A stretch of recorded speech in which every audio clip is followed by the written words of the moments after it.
1999-2000 યુવા અવસ્થામાં કોલેજ કાળ પૂરા કર્યા બાદ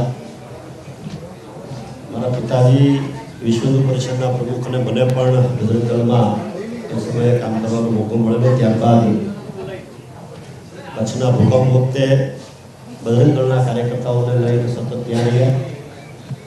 2003માં એક્ટિવ પોલિટિક્સમાં આવી અને 2010 સુધી યુવા મોરચાના કાર્યકર્તા તરીકે જિલ્લામાં કામ કરવાનો મોકો મળ્યો. સુરતના પ્લેગ વખતે પણ અમરેલી જિલ્લાના યુવા મોરચાના તમામ કાર્યકર્તાઓની જવાબદારી લઈને અંદાજે 8 દિવસ જેટલો સમય સુરતના પ્લેગ વખતે ત્યાં કચરો ઉપાડવાનું કામ પણ કરવાનો અનુભવ અને ભારતીય જનતા પાર્ટીમાં રહ્યો છે. 2003 થી લઈ અને 10 સુધી એટલા બધા કાર્યક્રમો ભારતીય જનતા પાર્ટી દ્વારા યુવા મોરચાના કાર્યકર્તા તરીકે સોંપવામાં આવેલા. એની બે જ વાત મારે કરવી છે કે હાલના યશસ્વી પ્રધાનમંત્રી શ્રી જ્યારે રાજ્યના મુખ્યમંત્રી હતા ત્યારે સૌથી પહેલા 1 બુટ 10 યુથ એક કાર્યક્રમ એમણે અમલમાં મૂકેલો. અને એવા સમયે કે ત્યારે અત્યારનો આપણો મોબાઈલ જે છે એ કેમેરાવાળો મોબાઈલ ન હતો.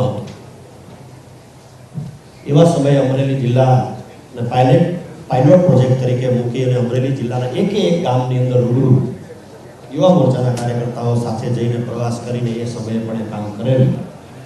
ત્યારબાદ સ્થાનિક લેવલે અમુક કાર્યકર્તાઓ સાથે મતભેદ થતા પાર્ટી છોડી બહુજન સમાજવાદી પાર્ટીની અંદર જઈ નગરપાલિકામાં ચૂંટાઈ નગરપાલિકાના પ્રમુખ તરીકેની સેવા બજાવી. ત્યારબાદ સમાજવાદી પાર્ટીમાં જઈ નગરપાલિકાનું સફળ સંચાલન કર્યું અને ત્યારબાદ 2017માં કોંગ્રેસ પક્ષે વિધાનસભાની ટિકિટ આપી અને ધારાસભ્ય થયો. ત્યારે પણ મારા વિસ્તાર સહિત સમગ્ર ગુજરાતને સ્પર્ધા સ્પર્શનો વિધાનસભામાં અસરકારક રીતે બિલો ધ બેલ્ટ ન જઈ સમયોચિત ક્રિટિસાઇઝ કરીને પણ વ્યક્તિગત ટિપ્પણીઓ ન કરીને કરવાનો પ્રયત્ન કર્યો. હું એવું માનું છું કે સરકારમાં હાલમાં જે મંત્રીશ્રીઓ જે કામ કરી રહ્યા છે એમાં 3-4 મિત્રો સાથે યુવા મોરચામાં કામ કરવાનો સમય મળ્યો અને આદરણીય ભૂપેન્દ્રભાઈ માનનીય મુખ્યમંત્રી શ્રી સાથે પણ છેલ્લા 5 વર્ષ દરમિયાન કામ કરવાનો મોકો મળ્યો ને કદાચ એટલા માટે જ આદરણીય ભારતીય જનતા પાર્ટીના અધ્યક્ષ પાટીલ સાહેબે ભૂતકાળમાં 3 વખત જુદા જુદા મંચ ઉપરથી આમંત્રણ આપ્યું હતું. પણ એવું થતું હતું કે લાગણીથી જોડાયેલા છીએ, યોગ્ય સમય આવશે ત્યારે કંઈક કરીશું. પણ ફરી વખત જ્યારે આમંત્રણ મળ્યું અને અમારી પણ ઈચ્છા હતી કે હવે જવું જોઈએ. એટલા માટે જવું જોઈએ કે જે મુદ્દો વર્ષોથી આ દેશની અંદર ચર્ચાતો હોય અને મેં ગઈકાલે પણ જે રીતે કહ્યું કે આપણા દેશની અંદર એકતા છે પણ વિવિધતામાં એકતા છે. આ રાજ્યની અંદર ધર્મ, સંપ્રદાય, ભૌગોલિક પરિસ્થિતિઓ, ભાષાઓ, ખાવાના પ્રકારો અલગ અલગ હોવા છતાં પણ મારા તમારા દેશની અંદર વિવિધતામાં એકતા છે. ત્યારે બધા જ લોકોને સાથે લઈને ચાલવું જોઈએ. પણ ક્યાંક ને ક્યાંક કોંગ્રેસના મોવડી મંડળ નજીકના લોકોએ અમુક બાબતોની અંદર જે મિસગાઈડ કર્યા અને રામ મંદિરના પ્રાણ પ્રતિષ્ઠા મહોત્સવ પ્રસંગે જે સ્ટેટમેન્ટ જે આવ્યું ત્યારે ખૂબ આઘાતજનક અને નિરાશાજનક મારા સહિત જણાવતા કાર્યકર્તાઓ પર રહ્યું અને ખાસ મારા પરિવારને. કારણ કે બધા જ ધર્મનો આદર કરીએ છીએ, એનું સન્માન કરીએ છીએ, એ જ રીતે જીવીએ છીએ. જ્યારે આપણી કોઈ વાત હોય અને એની અવગણના થાય ત્યારે ચોક્કસ પ્રમાણે ઘરના મોભીઓ પણ નારાજ થાય અને ઘરના મોભી જો નારાજ થાય તો મને એવું લાગે છે કે વ્યાજબી નહીં.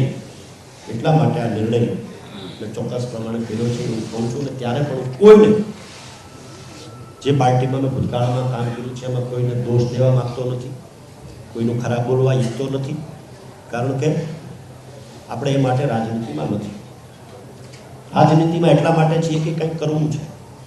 પ્લેટફોર્મ ચોક્કસ રાજકીય પાર્ટીઓનું મળે અને એવી પાર્ટીનું રાજકીય પ્લેટફોર્મ મળે કે જે સમગ્ર વિશ્વમાં આજે ખૂબ અસરકારક રીતે કામ કરી હોય માનનીય પ્રધાનમંત્રીશ્રીની આગેવાનીમાં. ત્યારે ચોક્કસ પ્રમાણે મેં ભારતીય જનતા પાર્ટીમાં જોડાવાનો નિર્ણય લીધો છે.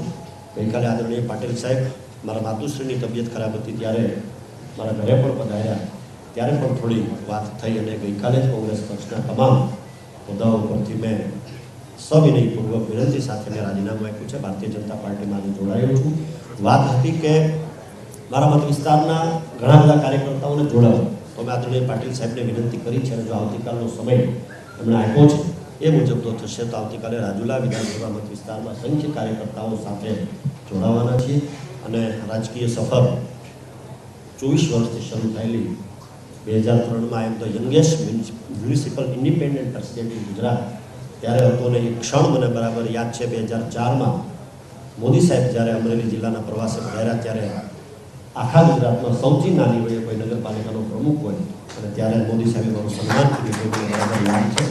જે વિચારધારાથી આગળ વધી રહ્યા છે, સર્વજન હિતાય સર્વજન સુખાય, એ મુદ્દાને ધ્યાને લઈને કામ કરવું છે.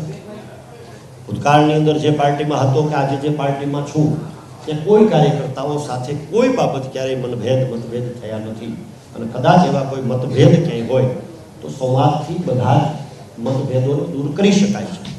તો બધી જ બાબતથી સંવાદ કરી અને કરીશું, કારણ કે કોઈ પણ રાજકીય પાર્ટીઓનું ધ્યેય જે છે જનતા જનાર્દનનું ભલું થાય, વંચિતો, પીડિતો, શોષિતો, ઉપેક્ષિતોની સેવા કરવા માટેનું માધ્યમ આ પ્લેટફોર્મ છે. ત્યારે ભારતીય જનતા પાર્ટીમાં ફરી વખત મારે સ્વગૃહે પરત કરવાનું છે. ત્યારે હું ચોક્કસ પ્રમાણે કહું છું કે આગામી સમયમાં I want to prove my self કે મને કુદરતે જે માણસ તરીકે અહીંયા મોકલ્યો છે અને મારે પ્રૂવ કરવું છે.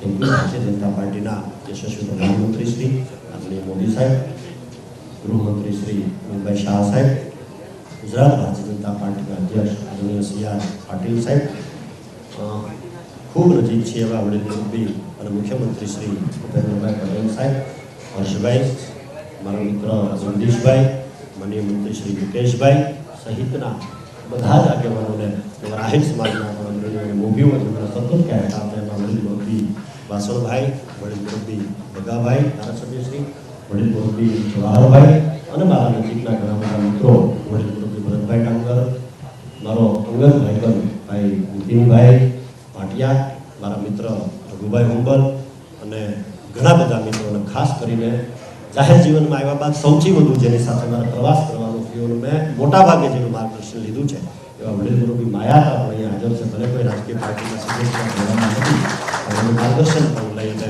આ નિર્ણય કર્યો છે. આશા રાખું છું, અપેક્ષા રાખું છું કે આવનારા સમયની અંદર પાર્ટી જે કોઈ જવાબદારી સોંપશે નાના કાર્યકર્તા લઈને બીજી ત્રીજી કાંઈ તો ચોક્કસ પ્રમાણે નિષ્ઠા અને પ્રામાણિકતા સાથે આગળ વધીશ. જણાવી લઉં છું. Thank you.